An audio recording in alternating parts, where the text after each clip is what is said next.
Hello and welcome again to another edition of Lost in Science, half an hour on your radio, where we talk about science. My name is Stu, and on this week's show, I'm going to be talking about the science of marathons. Well, specifically, are they actually good for you, or could they possibly kill you? I know so many marathon runners that, bleed while they run. What? Yeah, their nipples bleed because it rubs Chafing. against Yeah. The Vaseline, no product endorsement there, but the Vaseline is a good thing. Yeah, and some sort of Band-Aids. non-branded petroleum-based jelly would be good. I mean, I keep telling myself I'm going to do a marathon one day. I want you to give me a good reason not to, Stu. Well, I'm not going to talk you out of it necessarily, but I'm gonna insist that you think very carefully about it. Marathon of running. Yeah, Manisha, Yes. what have you got for us? So today I actually wanted to talk about our favorite little parasite. I'm going to be talking to our listeners about Toxoplasma gondii. Chris. Well, I have some hashtag fake news for you all. Oh, dear. Actually, it's more inaccurate news. It was a study that I saw mentioned recently, and I just thought I would do with my own little fact check on it. When I tracked it down, it turned out that it was a bit different to how it was quoted, but it was in an unexpectedly ironic way, which is the reason I'm talking about it, because, yes, I was quite surprised by the delicious irony of this story. Okay, well, stay tuned for that mysterious story later in the show.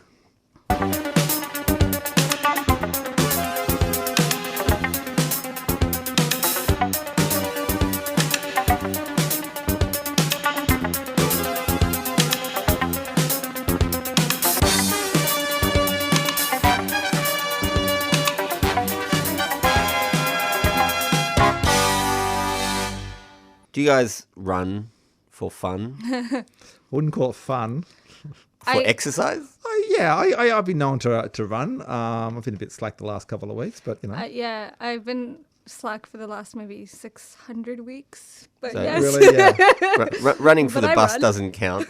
But it seems like every weekend there's some kind of running event somewhere that people all get out there and aspire to run a marathon. People seem to be having their bucket list of running a marathon at least once in their lives, so they can say that they've done it. It's kind of like an achievement. It's like climbing a mountain kind of thing, or, you know, it's that kind of stuff. You know, I've done half marathons before. I've never quite gotten beyond that. So, it's something I would like to do it. Why can't things like eating a full bucket of ice cream be on my bucket list? Why does it have to be physical, totally climbing can. mountains? You and- can achievable. put that on your list, and you can probably achieve. You can knock that over tonight. I've already achieved most of those low-hanging fruit.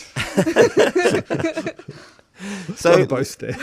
I was wondering if running a marathon is actually a good idea, because it's a pretty strenuous and So you're considering it? well, I've thought about it, but I was just interested in how popular the idea of doing it. You know, people run the Boston Marathon and all these different marathons all over the place.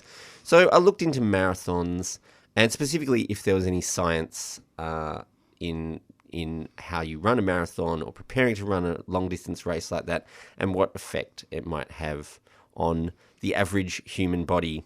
So you probably know that the marathon is named after a legendary run by a Greek fella named Thucydides, who ran from the town of Marathon. He ran 42 kilometres to the city of Athens to tell all the people in Athens about a military victory at Marathon. I'm not really sure why he ran, because the battle was over. He could have just, strolled. He was excited. He was probably just a little bit overexcited. So excited, in fact, that when he got to Athens and told them that the Athenians had won against the Persians, he collapsed and died. Now, let's put it into context. I mean, he hadn't really trained. Well, see, the thing is, Running he brings probably no did. good. His job was a runner. He was a okay. messenger runner. So that's what he did all the time. Does history record his time? Well, history is an interesting question in this context, because we're not really sure if he was a real person or not. So he ran all the way to Athens, supposedly, and got there, and then he died. So what I was wondering, is that a risk for marathon runners today in the real world doing marathon running. It would be for me, that's for sure. So I looked around and I found that researchers in Canada, way back in 2010, had looked into physiological changes that affect marathon runners by looking at their hearts with an MRI before and after a race, and they found some worrying results. They found that the hearts of runners who had not trained as much before the race actually changed shape. So their hearts started changing shape. In a good way or a bad way? In a bad way. So it was pretty much damaging their heart muscles. So I ought to do something about that. that's a heart joke. I get it. Yeah. So they figured that the changes were, they're a normal reaction to that amount of stress on the human heart, and that it's actually probably stopping the heart from getting damaged further, that it sort of starts changing shape. But putting your heart under that much stress is not that good for you. So they thought that, that it would be protective changes that were happening. But they also found that it was reversible. The damage is reversible that the runners' hearts were undergoing. But they found that it could take up to 3 months after the race, after a single race, for all that damage to repair itself in, Wow. I in suppose their it's hearts. just like any other muscle, though. Like if you just started using a random muscle that you're not used to using all that much and that hard, you're gonna strain it. You're probably gonna pull it. It's a bit more You than probably pulling. won't It's actually morph it. changing the shape of Yeah. the chambers of the heart and things like that. So what was the? You said that these were for the athletes that hadn't trained as much. So what was that threshold? well, they just found that people who had trained less were more likely to have these see. changes I see. than the people who had done proper training, because the better trained runners didn't have the damage to their hearts I see. after the races. So for some people, obviously, running a marathon can have serious health side effects, but that's not the end of the story. I found some more recently published research from Spain where researchers found that there is probably a genetic component to how well a runner's body copes with endurance races. So these endurance races, when the available energy in your bloodstream starts to deplete, so you run out of glucose, which is the easiest to access energy source, your muscle tissue starts to break down and it leaves all of these protein traces in your bloodstream. Would you go for the fat first? Well, it does all sorts of things at once. Right. It goes, we've run out of food, we'll just start, Breaking ripping everything into all the down. tissues that surely we if can... you're running, you need those muscles. I think probably the first reaction would be stop running. Yeah. And then you won't need that energy anymore. But I'm just because picturing you you're doing driving a it for- car and you run out of petrol, think, let's burn the tires. You could maybe do that in some sort of diesel engine potentially. I have heard of a guy getting out of some trouble with a truck where he put the oil out of the sump in the diesel engine and got a little bit further to where he nice. was going. Yeah, it's a clever guy. So your muscle tissues start to break down because you've run out of energy and release all these proteins into the bloodstream, so they can actually measure the proteins. Just by taking a blood sample, they can measure how much of these protein traces are in your blood and therefore how much your muscles have started to break down. So they can do this, to individual runners. Either, they can actually stop them in the race and take a sample and before and after and all sorts of... You probably wouldn't want to do that if you're actually in it for the Running a race. marathon and But getting so a they blood looked... test. Just run alongside. This won't... You'll just feel a little pinch. Hold the thing. Just hold that there. On your... So they looked at over 70 runners and they found clear differences in the amount of muscle breakdown that was occurring. And they also mapped to specific genes that are responsible for the muscle breakdown. So there's enzymes and stuff that get produced that break the muscles down. And the people who had genes that broke them down quicker had more of this breakdown, and people who had genes that didn't have as much muscle breakdown. So can you go get a test to see whether you should be running marathons, like a genetic test? Yeah, you can run a marathon and they'll give you a blood test afterwards and see how much protein's in your blood. So yeah, basically people with the right genetic makeup can run marathons more easily with less damage than people with other optimum genetic genes. I suppose it would make sense present. that there's like a genetic component to athleticism in general. Like you see a lot of the time in sports that like there's parent and offspring sort of generation. Oh, yeah, Some of that would be training, but there is body someone's types training, and that but- kind of stuff. Yeah. And then there's so, with the marathons, there was like Eddie Izzard, the comedian, who doesn't look like a runner at all. He's like a really stocky guy with skinny legs. And he did some stupid thing where he like ran a marathon every day for a month. And he clearly just must be built for it somehow. That's a lot of marathons. That's a lot Yeah. of running. In a day. Why Yeah. even? in a month, I should say. Yeah. Nope. I mean, and the other thing is most people only run one and then they'll take a few weeks to recover and then they might do another one in sort of 3 months or something. But Or running one never every day is again. a lot.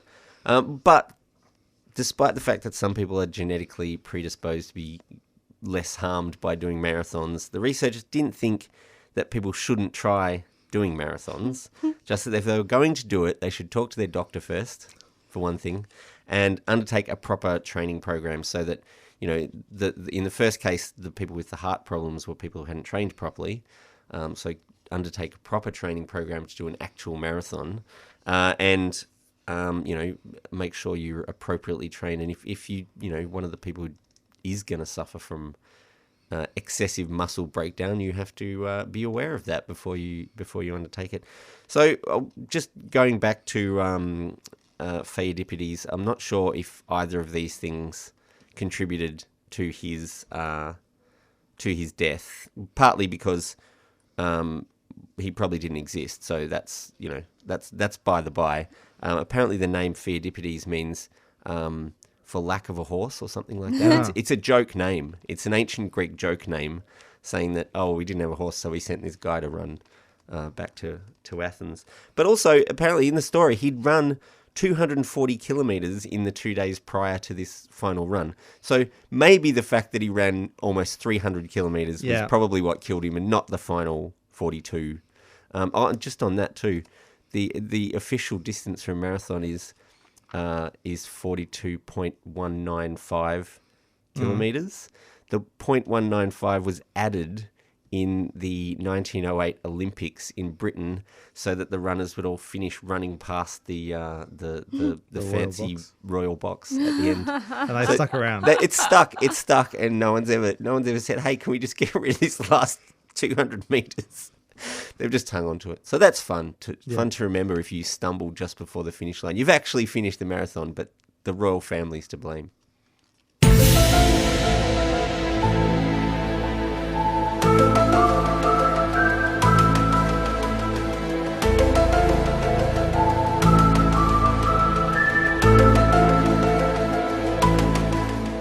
Across Australia on the Community Radio Network, you're listening to Lost in Science.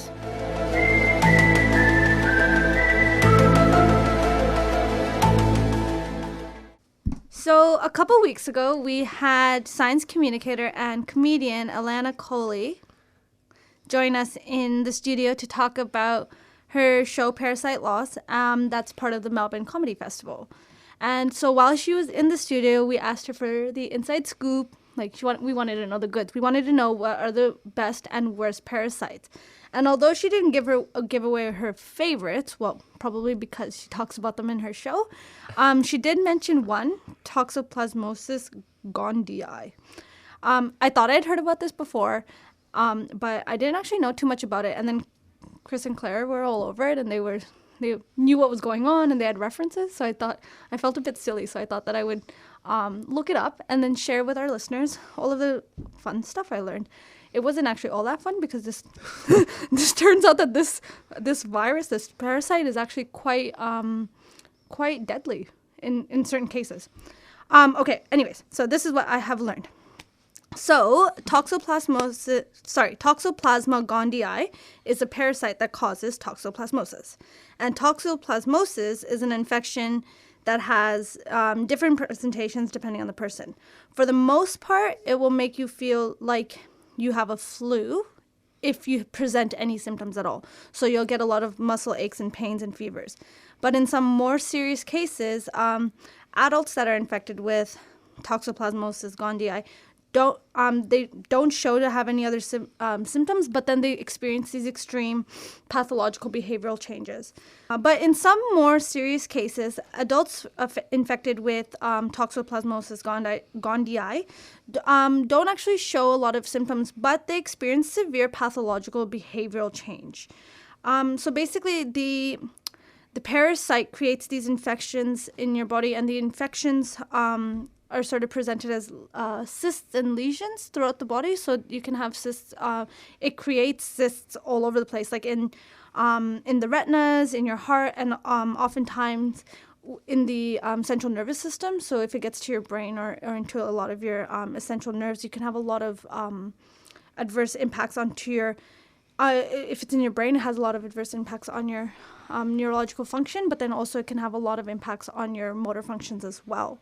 So if people get like cysts in their eyes, is that why some people have vision problems as a result of is the cysts actually in their eyes? Yeah, on their retinas, or lesions on their retinas that then basically, from what I understand of the parasite, it's able to manipulate the cells nearby it, and so it will send the neighboring cells into autophagy, which is when these cells basically consume themselves, and so they consume themselves, and so they basically break down into their individual parts, and the cell no longer exists. So it sort of takes over this area in that way, and because of the way that it can really impact the brain. Toxoplasma gondii has actually been linked with different disorders such as schizophrenia, Parkinson's, Alzheimer's. There's a whole host of them that basically there hasn't been any true connection made, but it's been proven in different studies that people that are classified with these neurological or with these disorders tend to the populations with these disorders tend to have a higher occurrence of toxoplasmosis than a control population. The virus the parasite is actually particularly harmful and severe for those that already have a previously weakened immune system. So it's really severe in children, in the elderly, people that are battling previous conditions, things like HIV, or if they're undergoing chemotherapy, or if they have an autoimmune disease like lupus. These groups of people tend to have a higher susceptibility to toxoplasmosis, and it can actually be quite a fatal disease. So clearly, understanding how the parasite reproduces and propagates is pretty important. And I think that one of the things that really shocked me about the parasite, or the thing that I thought was interesting, was that it's related to cats. I'm sure some of us have heard of that like the relationship between toxoplasmosis and cats, and that's probably because so we're a warm-blooded species, and only warm-blooded species can contract the parasite, but cats and other felids, so our domestic cats, they're known to be a host for this virus. So it's one of the places, or there are only known hosts where the parasite can actually reproduce. Oh, okay. Yeah. So basically, cats will excrete the parasite in their feces. So handling of the feces can potentially lead to exposure, and keep your hands off the cat poo. Yeah. Well, you would need to ingest. Don't eat the cat poo. Don't eat the cat poo is a good message. But yeah, so you need to ingest the parasite in order to present with toxoplasmosis. But it's actually not as hard as you might think, because it's little things like, okay, so don't play with cat poo, sure. But if you're cleaning out a litter box, it's quite that's an easy place for it to be transferred. If your cat's pooing in your garden, your veggie garden. Exactly, yeah. So a lot of the cases actually come from people that have been gardening, or people that have eaten fruit that has been grown in soil that may have had cat poo in it, sort of thing. Right. And it just, like, after gardening, haven't washed their hands correctly or thoroughly, and then have consumed it when they've eaten something. Or potentially haven't washed the food. Yeah, exactly. And that's the big one. Like, a lot of people won't rinse their fruit and produce thoroughly, so they might be able to contract it that way. One of the most devastating types or versions of toxoplasmosis is actually congenital toxoplasmosis, which is the form that infects unborn fetuses. So we mentioned that you would need to ingest the parasite in order to become infected, but another way that it's actually transmitted is from a pregnant mother to their fetus, to their baby. Is that what happened in Trainspotting, Stu? I can't remember, but the baby contracted it and died, which is a horrifying scene in the film. Right. Yeah. I have not seen this film, and I don't think I want to. The baby's not in the sequel, so. Oh, great. I'm glad that there's a sequel. So anyways, congenital toxoplasmosis has been associated with a lot of fetal deaths, and also a lot of miscarriages. But there have been some cases of infants that are born with toxoplasmosis, but like more often than not, they develop really severe neurological and neurocognitive defects. Neurocognitive defects. There have been some drug therapies for toxoplasmosis. However, most of the therapies are only effective if the disease is caught early enough. If it gets into the stages where it starts to create these lesions and cysts, like the ones that I mentioned earlier, a lot of the time by that stage, the drugs or the virus is just really unresponsive to the drugs. So there's no way of... The parasite is very unresponsive to the drug therapies. And as far as I know, there's no real cure for it yet, but there are a few people working in that space to figure things out. Anyways, if you know more about Toxoplasmosis gondii or toxoplasmosis, I'd love to hear it. So feel free to contact us on Facebook and Twitter and teach me more.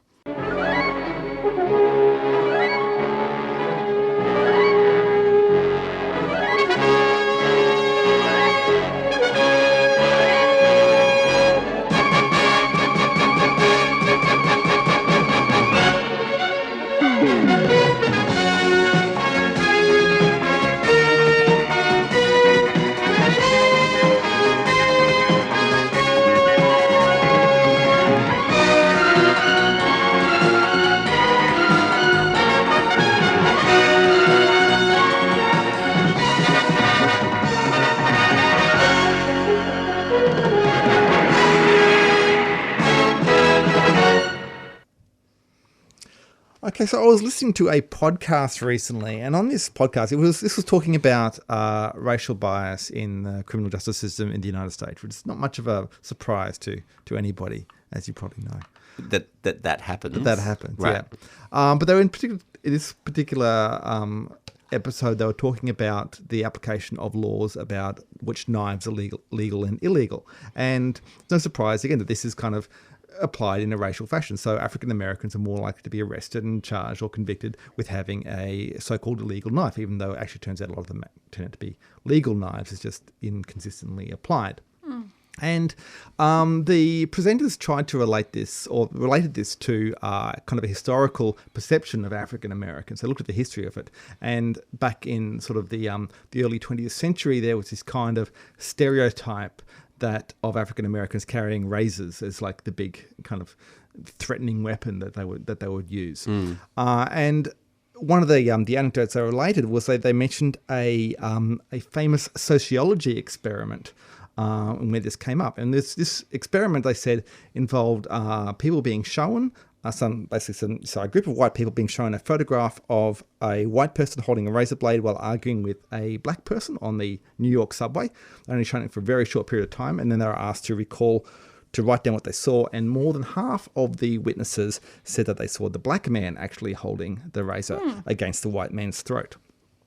So this is quite a startling thing and tells you a lot about... So the photo showed the white man holding a razor blade... Yeah. And arguing with a black man. Yep. But the witnesses said that they saw a photo of the black man holding the razor to the white man's throat. Yes, yeah.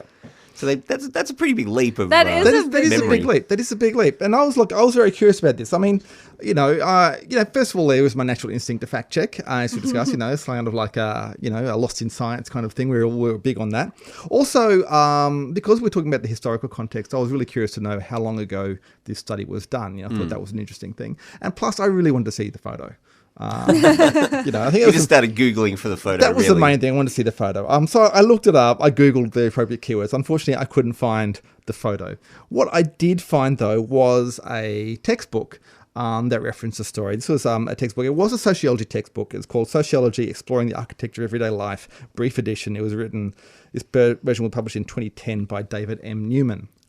And it told the story as was told on the podcast, and as I just told you then. This did not say who had actually done the study, but it did get their source was from another book called William Hellmreich, called "The Things They Say Behind Your Back: Stereotypes and the Myths Behind Them." This one was published in 1982. Now, at this point, though, the sociology textbook had referred to how most books had been published in 1992, so I probably should have smelt something weird was going on. But yeah, that was Hellmreich didn't give any references, so I still couldn't see the photo. I still couldn't see what the original study was, but essentially told the story exactly the same, pretty much the same words.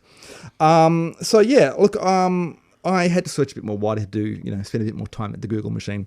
And I did find out more about it. I found that it was indeed a very famous experiment, but it's referred to not just by sociologists, but also notably by a lot of legal scholars who talk about the reliability of eyewitness testimony.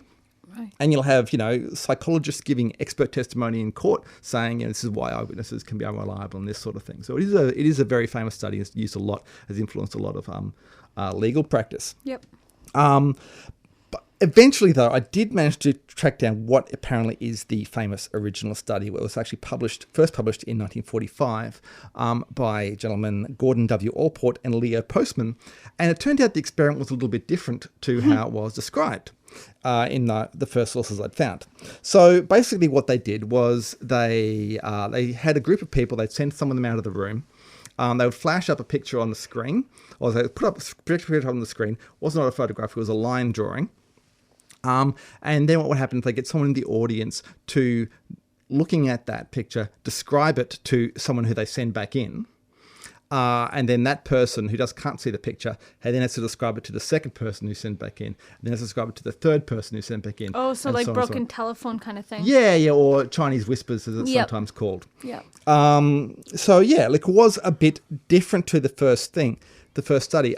This is because the paper that this was published in was about the psychology of rumour, not about eyewitness testimony. So it was more about how a story gets distorted from being passed from person to person. Interesting. Than it is about an eyewitness looking at a picture. Because again, this wasn't like some people looking at a scene and then recalling correctly. This was the person actually describing the scene is looking at the picture, but then the person who's telling the story, trying to remember the details, distorts it as they're passing it on. Now, they did find in their experience, they did find it was startling that over half of the tellings of this particular story, which in this version, like I said, it was a line drawing. It did involve a black man in a suit on a subway, a white man kind of dressed in labourer's clothes, holding a razor, having a bit of an argument. In their recallings of it, the whole sort of chain of stories, at some point, over half the times, the knife would move from the white man to the black man. So there was actually something, and the original authors did attribute this to what they thought was some sort of racial bias on behalf of the people telling the stories. But yeah, look, what is fascinating is that this was, as I said, it was a story about the study of rumour, and it has itself become a phenomenon of rumour.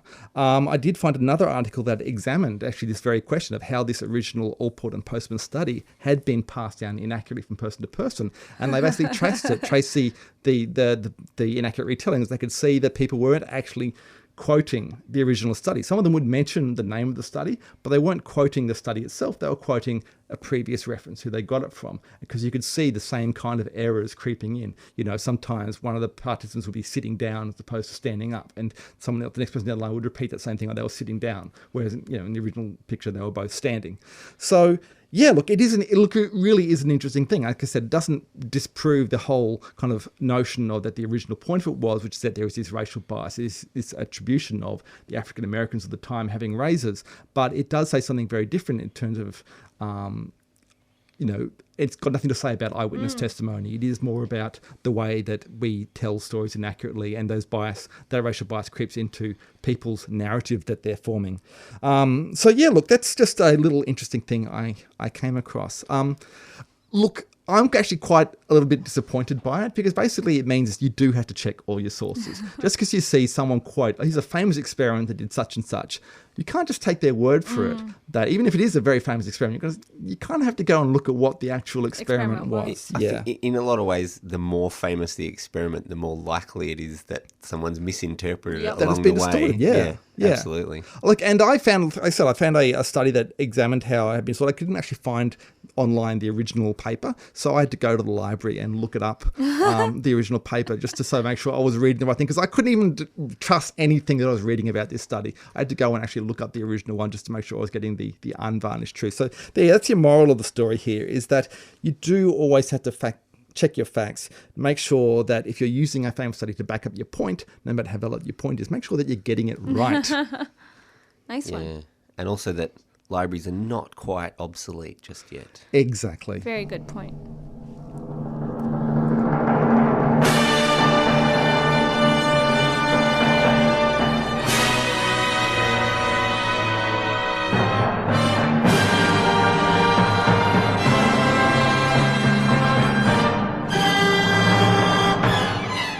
That's all we've got time for on this episode of Lost in Science. Thanks for tuning in and joining us. Lost in Science is recorded at the studios of 3CR in Melbourne and broadcast across Australia on the Community Radio Network with the financial assistance of the Community Broadcasting Foundation.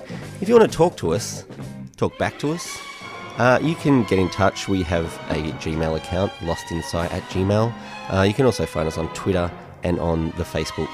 And if that's not enough Lost in Science for you, you can always tune in again next week, where the team will once again get lost in science!